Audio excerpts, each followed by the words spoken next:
roguelites. It's a game genre with primitive and restarting all of your progress while keeping some currency or upgrades from previous runs. And Roblox has a bit of those. Mainly Deep Vulcan or Rogue Lineage, but I'm not gonna talk about those right now. Today I want to focus on roguelites, where you really aren't given the ability to do anything else but run and complete objectives. Like, the ability to fight back is there, but it isn't the main thing of these games. And I found 5 of these games today, and I would also like to say that everything in this video is my opinion, so just a warning that if I don't like something you like, your fault.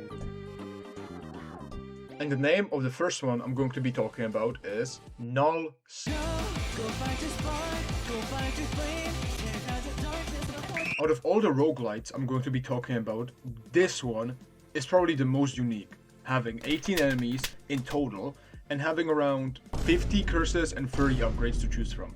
In Nullscape, you run around a Nullscape. You collect gifts to open up a fountain in the middle which you can use to escape. Seems pretty easy, but every stage you beat, you have to choose out of 3 enemies, curses or upgrades to make the game harder or easier for you. I am a huge fan of how different each enemy feels from one another, and that you can actually read what they do mid-game without having to dive out. The enemies might not pose as a big threat by themselves, except a few exceptions, but together they can be pretty challenging. You can also buy upgrades every 3rd round, I think, with golden gifts, which are gifts that only spawn after you collected all the normal gifts, which means you have the option of going into the fountain and being safe, or get as many golden gifts as you can while the entire stage is crumbling around you. Also, in the lobby, for some other points, you can buy classes, emotes, and other cosmetics. Each class is also unique with abilities like being able to dive in a direction, or being able to astral project and become a ghost to get flung into outer space. And there's a grappling hook. Anyway, 10 out of 10. Another game with really unique art style and characters, Fractured, is a first-person horror roguelite, where you deep dive into the depths of a facility via elevator and complete varying tasks to survive.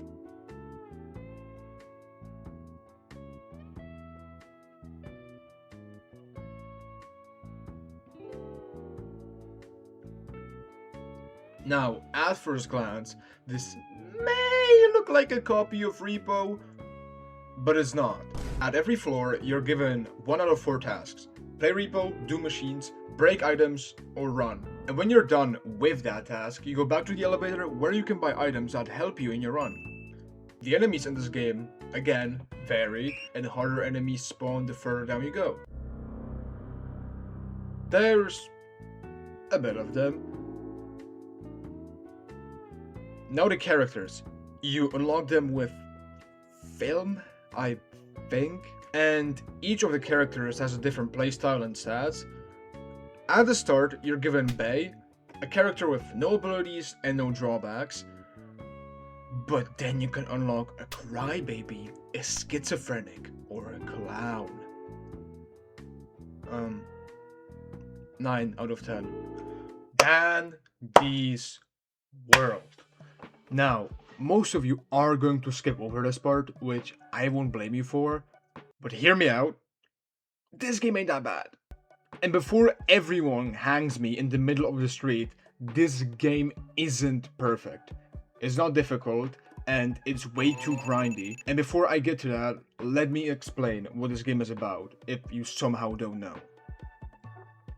So there's an elevator, you go down it, you fix machines, while dodging monsters, and then you go back to the elevator while all the monsters get angry, and then you get upgrades from the elevator, and repeat.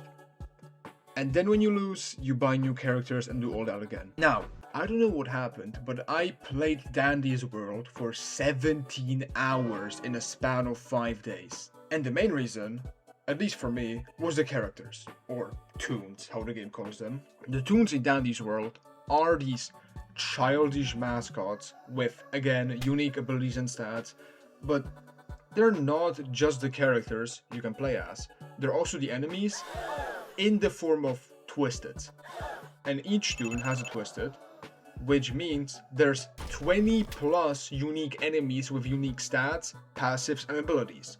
Some have like more unique abilities than others, and outside of normal twisteds, there's also main character twisteds. There's also lethals. You're not gonna encounter them unless you're directly looking for those. Anyway, main characters are basically the most powerful and unique characters on the toon side, and most dangerous on the twisted side. Now, all of this seems pretty cool, but then there's, for example, Blood needs for you to have a mastery on another character, and you need another character who you get by having 15 more characters. And the main characters aren't much better. One thing I didn't mention also is research. I think that every twisted has, and you get it by collecting it off the ground in matches. Now, this sounds like a good idea, but is executed pretty poorly.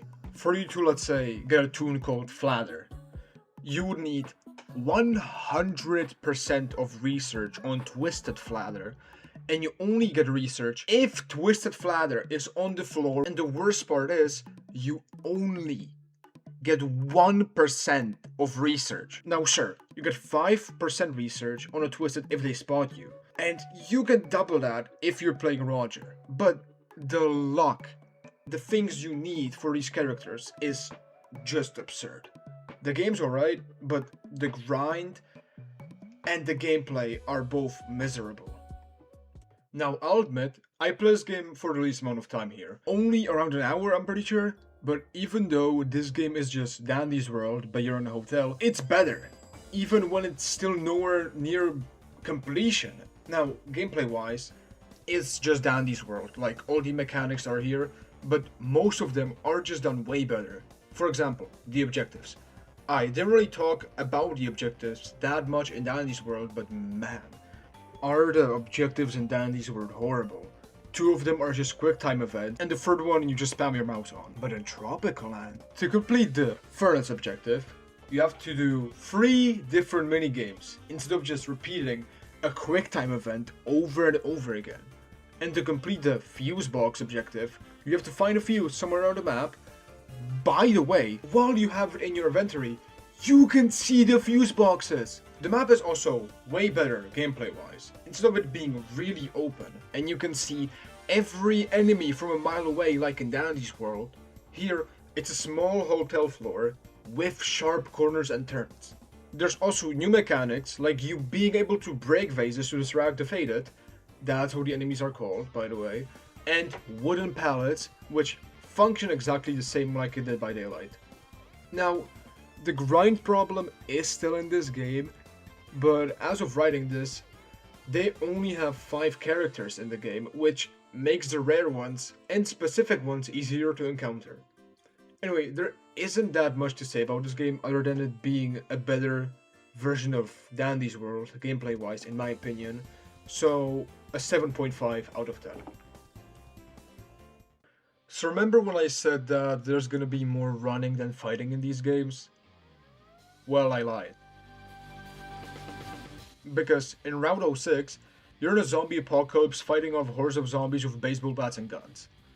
Now, if I had to describe this game as easily as I can, it's basically Dead Rails, but a lot more fun. You have a car, you have to keep it fueled up, and every 1000 meters there's a shop, and after 1000 meters a new zombie and zombie variants and the demons of the night appear. There's different structures along the way with different items that you can sell at a shop or use for self-defense. One thing that I really like is the combat. Even though it is just holding M1, you can charge up your attacks to make them do more damage. The weapons in this game have variety somehow, but this game just has the combat, I'd say, done pretty well. The zombies, sure, some of them are just mindless, they just walk towards you, take a lot, like around 3 hits to kill. But then there's variations like speedy zombies, chargers, again the demon from the forest at night that kills you if he touches you. There's also characters you can play as with special stats and ability. Luckily, the characters aren't as grindy to get as in Dandy's World. And even the cheap characters have alright abilities. Unlike Dandy's world! Like, one of the cheapest characters can literally craft a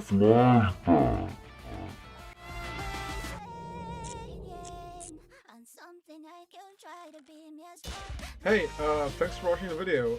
I hope you enjoyed it, because I've never really done anything like this. I've never edited, and I barely animated. Also, check out all of these games. Also, this video took 3 months to make. It's probably because I procrastinated. Some of this stuff is pre-Christmas. Anyway, I hope you enjoyed, and have a good day.